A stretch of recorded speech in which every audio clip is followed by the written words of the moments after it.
इतकी भांडणं विकोपास गेली. राजाच्या मुलीने त्यांचे केस धरले, यांनी त्यांचे केस धरले, एकमेकीला कोबाडीत मारू लागल्या.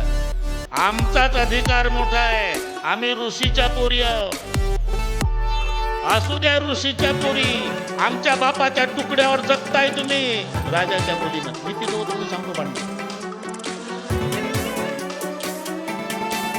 आम्ही ऋषीच्या पोरी, तुमचा बाप आमच्या बापाच्या पायावर डोकं ठेवून दर्शन देतो. हो पण आमच्या तुकड्यावर चालतंय तुमचं. एवढी भांडणं रक्तबंबाळ झाल्या. 10 वाजता डोळे उघडले बाबानं, भांडणं चालू. याच्यासाठी आले का?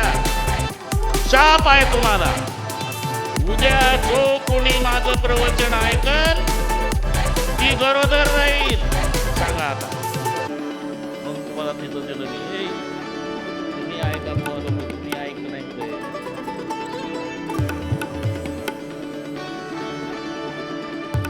झालं. दुसऱ्या दिवशी प्रवचन सुरू झालं. पण आज आली नव्हती, ती एकटीच आली. काल काय झालं माहिती तरी ना, ती तृणबिंदू ऋषीची मुलगी, तिचं नाव इलविला. हे नाव लक्षात ठेवा, म्हणजे कठीण आहे. इलविला, तिचा बाप तृणबिंदू ऋषी. ती काल आली नव्हती प्रवचन ऐकायला. काय झालं शाप वगैरे माहित नाही तिला. आली बिचारी, एकटी बसली. 1 तासाने प्रवचन संपल्यावर ती उभी झाली. आज कोणीच कशा आलं नाही, मी एकटीच आहे. तू नव्हती का काल? नाही. म्हणूनच काल भांडल्या त्या. मी शाप दिला, उद्या जो माझं प्रवचन ऐकल ती गरोदर राहील. मग तर रडायला लागली. मी तर ऐकलं, गरोदरच राहशील, पण फार मोठा महात्मा तुझ्या पोटी जन्माला येईल. त्याचं नाव विश्रवा मुनी. विश्रवा हा रावणाचा बाप. इथपर्यंत आलो आपण. म्हणून आजीचं लग्न नाही, आजोबाई ब्रह्मचारी, ही कन्याकुमारी. अशा पद्धतीचा जन्म विश्रवा मुनीचा झाला. आणि विश्रवा मुनीला 5 बायका. एक इळविडा, तुझं नाव लक्षात. इळविला नाही, ते होऊन गेली गोष्ट. आता डबरूचा डर. इळविडा ती कुबेराची आई. कुबेर सावत्र भाऊ आहे रावणाचा मोठा, पहिलीचा. इळविडा, देवदर्शिनी, पुष्पोत्कटा, कैकसी आणि बाका. आता काय लक्षात राहील का? सांग बरं. आता तुम्ही सांगितलं तेच म्हणा. या 5 जणी आहे विश्रवाच्या बायका. इळविडा तिचा कुबेर झाला.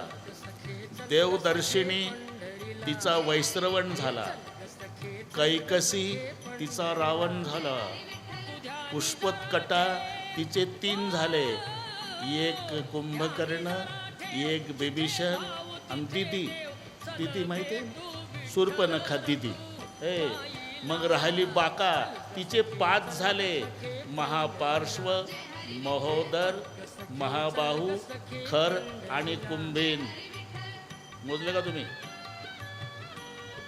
जाऊ द्या, हे कुठून वाढलं मलाही कळत नाही.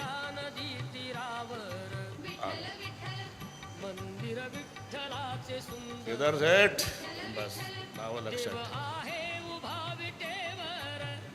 खरं तर तपश्चर्या केली 3 नाही, रावण, कुंभकर्ण आणि बिभीषण. ब्रह्मदेव प्रसन्न झाले. काय पाहिजे? रावण म्हणला मरण नको, मीच मरतो, दुसरं काही माग नाही. मरण नको, दुसरं काही माग. ज्या दुकानात जे मिळतं त्याची मागणी करायची असते.